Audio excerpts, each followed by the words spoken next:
Dear students, competitive examinations के लिए advanced word power and idioms की सीरीज में आज का हमारा इंपॉर्टेंट ईडियम है a hard nut to crack. शाब्दिक अर्थों के पीछे जाएं तो नट का मतलब ऐसे ड्राई फ्रूट्स हैं जिनका बाहरी खोल बहुत कठिन होता है, जैसे अखरोट या कोकोनट। उनका जो बाहरी खोल होता है, आवरण होता है, बहुत कठिन होता है, जिसको क्रैक करना, तोड़ना बहुत मुश्किल होता है। लेकिन इसका यहां पर मुहावर के रूप में जो अर्थ वो यह है, कोई ऐसा व्यक्ति या ऐसी समस्या या ऐसी स्थिति जिसे समझना और सुलझाना बहुत कठिन हो, यानी इसे कहना मुश्किल काम कहना चाहिए। मुहावरे के रूप में a hard nut to crack का मतलब कह सकते हैं लोहे के चने चबाना। It means a person, a problem or a situation that is difficult to understand and solve and deal with। कि ऐसा कोई व्यक्ति भी बड़ा एक तरीके से हार्ड नट टू क्रैक हो सकता है, जिसके स्वभाव को समझना आसान नहीं होता। कोई समस्या या फिर कोई स्थिति जिसे समझना मुश्किल है, जिसे सुलझाना मुश्किल है, जिस पे पार पाना मुश्किल है, जिसको सुलझाना मुश्किल है, यानी मुश्किल काम। ऐसा व्यक्ति, समस्या, स्थिति जिसे समझना सुलझाना कठिन। एसएससी में यह अनेक बार पूछा जा चुका है, साथ में CDS, NDA, bank, CAT, CLAT में भी अनेक बार यह यूज हो चुका है। तो मैंने इसके मीनिंग को यहां पर दो तरीके से डिवाइड किया है। पहला तो कोई सिचुएशन या टास्क जो बहुत कठिन है और उसको हल करना मुश्किल है। दूसरा कोई डिफिकल्ट पर्सन। पहला देखिए, एसएससी में मैंने इसको डिवाइड किया, डिफिकल्ट टास्क ने कोई कठिन मुश्किल काम, ए डिफिकल्ट प्रॉब्लम कोई कठिन समस्या, एक टफ चैलेंज कोई बहुत ही कठिन चुनौती। इसके अलावा ए डिफिकल्ट पर्सन यानी ऐसा व्यक्ति जिसको डील करना मुश्किल हो।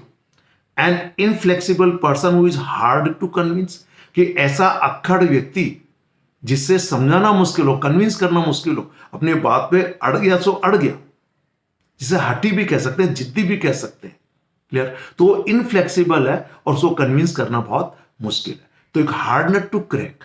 अब देखिए एग्जाम्पल सेंटेंसेस देखते हैं।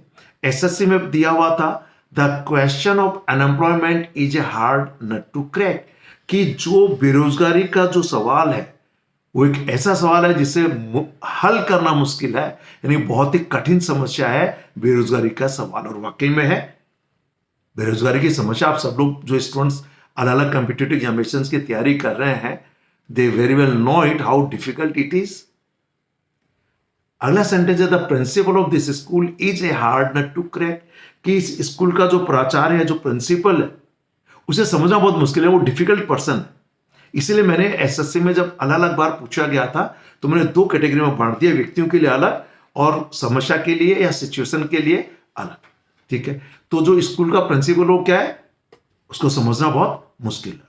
और लास्ट सेंटेंस है, the mystery of the murder of the couple was a hard nut to crack for the investigators, कि जो छानबीन करने वाले हैं उन लोगों के लिए उस कपल की जो हत्या की गई उसका जो रहस्य, मर्डर का जो रहस्य है, उसे हल करना हार्ड नट टू क्रैक है। ये टाइपिंग एरर से यहां पे ही लग गया, ये गलत है।